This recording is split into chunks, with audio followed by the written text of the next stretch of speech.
Hello students, welcome you all to our YouTube channel. तो आज हम लोग बात करेंगे फिर से एक नए टॉपिक पे और एक नए कॉलेज के बारे में। तो चलिए अंत तक इस वीडियो में बने रहिएगा। मुझे लगता है आपके सारे सवाल जो इस कॉलेज से संबंधित होंगे उनके सारे कंफ्यूजन को हम क्लियर करने की कोशिश करेंगे। तो अंत तक वीडियो पर बने रहिएगा। और आप अगर हमारे चैनल पे आज नए आए हैं तो उस चैनल को सब्सक्राइब करना मत भूलिएगा। तो चलिए आज का जो हमारा टॉपिक होगा वो है Katihar medical college and hospital, जो कि आपके कटिहार में स्थित है, बिहार के कटिहार में। कटिहार के बारे में हम लोग जानते हैं कि पूर्णिया डिवीजन का डिस्ट्रिक्ट हेडक्वार्टर है। अगर हम इस कॉलेज के लोकेशन की बात करें तो ये कटिहार में ही है। और अगर कटिहार रेलवे स्टेशन से हम दूरी की बात करें तो करीब 5 किलोमीटर की दूरी पे स्थित ये कॉलेज है। अगर हम इंफ्रास्ट्रक्चर की बात करें तो ये कॉलेज करीब 50 एकड़ में बना हुआ है। और ये जो कॉलेज है वो अल करीम यूनिवर्सिटी के द्वारा संचालित है। अल करीम यूनिवर्सिटी से एफिलिएटेड है और उसके द्वारा सारा संचालन होता है। अगर हम बात करें इस कॉलेज के एस्टैब्लिशमेंट की तो आप समझ लीजिए कि मेडिकल के क्षेत्र में अगर प्राइवेट कॉलेज की बात होती है तो Katihar medical college is the first private medical college of Bihar, यानी बिहार का पहला प्राइवेट मेडिकल कॉलेज जो है, जो कि जिसकी स्थापना 1987 में, आप स्थापना तो भूल जाइए, 1987 में एमसीआई के द्वारा 100 सीट का अप्रूवल मिल गया था इस कॉलेज को एमबीबीएस की पढ़ाई के लिए। यानी 1987 में ही इस कॉलेज में एमबीबीएस की पढ़ाई स्टार्ट हो गई थी। और आज के डेट में अगर आप बात करोगे तो करीब 150 सीट का एडमिशन इस कॉलेज में होता है। यानी एमसीआई के द्वारा, या आप आज के डेट में जिसे आप लोग एनएमसी कहते हो, एनएमसी के द्वारा 24-25 सेशन में 150 सीट एमबीबीएस एडमिशन के लिए रिन्यूअल इस कॉलेज को मिला हुआ। क्योंकि ये जो कॉलेज है इसका लोकेशन कटिहार में, और कटिहार एक ऐसा क्षेत्र है जो मुस्लिम की मेजोरिटी है वहां पे। यानी आप समझ लीजिए कि कटिहार का जो लोकेशन है वो आप इंडिया और नेपाल दोनों को कनेक्ट करते हैं, इंडो नेपाल बॉर्डर उसको भी कहते हैं। दूसरी चीज, वो बिहार और बंगाल दो स्टेट को भी कनेक्ट करती है। हमने पहले ही बताया पूर्णिया डिवीजन का ये डिस्ट्रिक्ट हेडक्वार्टर है कटिहार। तो पूर्णिया डिवीजन जो है वो उसकी जो सीमावर्ती एरिया है वो बंगाल के स्टेट से, यानी कटिहार का जो लोकेशन है वो बिहार और बंगाल को भी कनेक्ट करती है। तो चूंकि मुस्लिम पॉपुलेशन वहां पे ज्यादा है और उसी को मद्देनजर देखते हुए इस कॉलेज की स्थापना की गई थी। और इस कॉलेज के अंदर में मुस्लिम कम्युनिटी के स्टूडेंट्स के लिए रिजर्वेशन होती है। यानी कि आप समझ लो कि आज के डेट में अगर हम एमबीबीएस कोर्स की बात करें तो इस कॉलेज के पास करीब 150 सीट एमबीबीएस का है। उसमें 40% सीट जो है वो सिर्फ मुस्लिम कैंडिडेट के लिए है। मुस्लिम माइनॉरिटी जो कम्युनिटी, मुस्लिम कम्युनिटी के स्टूडेंट है उनके लिए रिजर्व है। यानी 150 सीट में से करीब 60 सीट जो है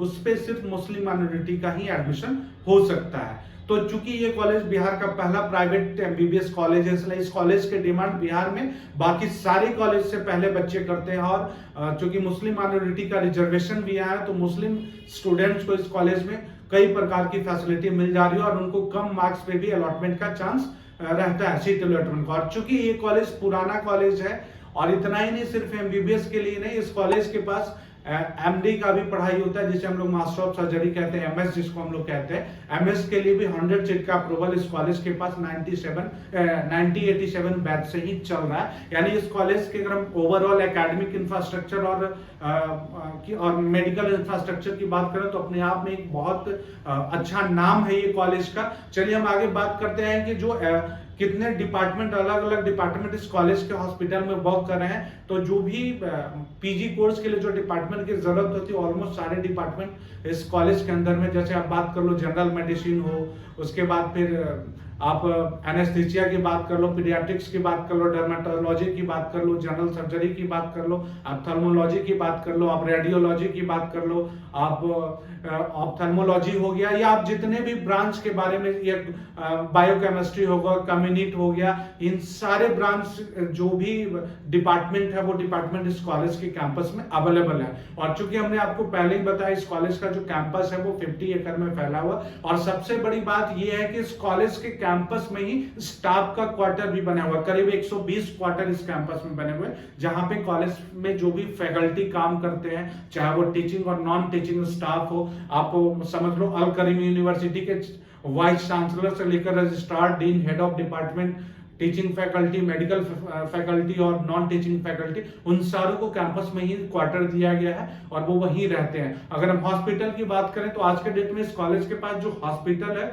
वो करीब 600 बेड का हॉस्पिटल है, जहां की आप सारी फैसिलिटी देख सकते हैं, जहां इमरजेंसी वार्ड है, आपको आईपीडी की फैसिलिटी अवेलेबल है, ओपीडी की फैसिलिटी अवेलेबल है, operation theatre, major operation theatre, minor operation theatre, यानी हर तरह की फैसिलिटी आपको इस हॉस्पिटल में मिलेंगे। वही अगर आप लैब की बात करोगे तो एमआरआई हो, सीटी स्कैन हो, एंजियोग्राफी हो, ब्लड टेस्ट हो, यूरिन कल्चर हो, एक्सरे हो, अल्ट्रासाउंड हो, ये सारी फैसिलिटी कॉलेज हॉस्पिटल में अवेलेबल है। और तो और इस कॉलेज का जो हॉस्पिटल है वो 24/7 रन करता है, यानी कि इमरजेंसी फैसिलिटी भी यहाँ दी जाती है पेशेंट के लिए। अगर आधी रात को भी कोई पेशेंट इस कॉलेज के हॉस्पिटल में एडमिट होने आए तो उनकी अवस्था को देखते हुए इस कॉलेज में उनको ट्रीटमेंट दिया जाता है आधी रात को, यानी 24/7 हॉस्पिटल जो है वो वर्किंग है।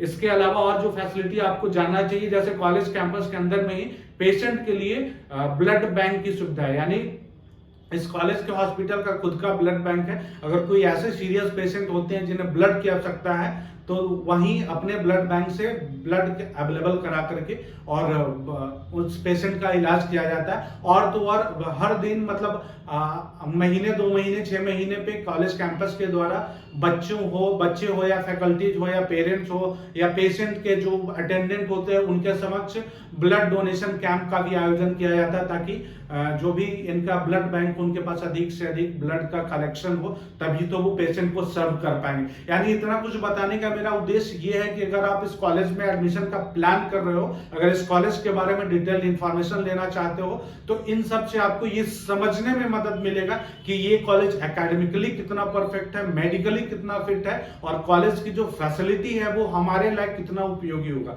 चलिए अब पते की बात करते हैं जो आप सुनना चाहते हैं कि इस कॉलेज में जो 600 बेड का हॉस्पिटल है उसमें पेशेंट का फ्लो कितना है। तो चलिए हम बताते हैं आपको। अगर हम ओपीडी की बात करें, ओपीडी आप समझ ही रहे होंगे, वैसे पेशेंट जो सुबह में आते हैं इलाज के लिए और शाम तक ट्रीटमेंट कराकर चले जाते हैं, वैसे पेशेंट आप समझ लो पर डे के हिसाब से यहाँ कम से कम भी तो 900 से 1000 पेशेंट का फ्लो है। वही अगर हम आईपीडी की बात करें या फिर आप हॉस्पिटल जो बेड ऑक्यूपेंसी है, जैसे हमने बताया कि 600 बेड है, तो बेड ऑक्यूपेंसी के हिसाब से आप मानकर चलो कि 400 से 450 बेड इस हॉस्पिटल का हमेशा ऑक्यूपाइड रहता है। यानी ये दिखाता है कि अपने आप में ये जो कॉलेज की जो हॉस्पिटल फैसिलिटी है वो मेडिकली सर्टिफाइड है और पेशेंट का ट्रस्ट इन्होंने पेशेंट्स के साथ अपना क्रेडिट डेवलप करके रखा है। तभी तो आप समझ लो कि मोर देन 80% जो उनका आईपीडी का बेड है वो ऑक्यूपाइड रहता है। और अगर पर डे पेशेंट विजिट की बात करें तो मानकर चलो 1200 से 1300 का पर डे पेशेंट विजिट है, तो अपने आप में एक बहुत बड़ा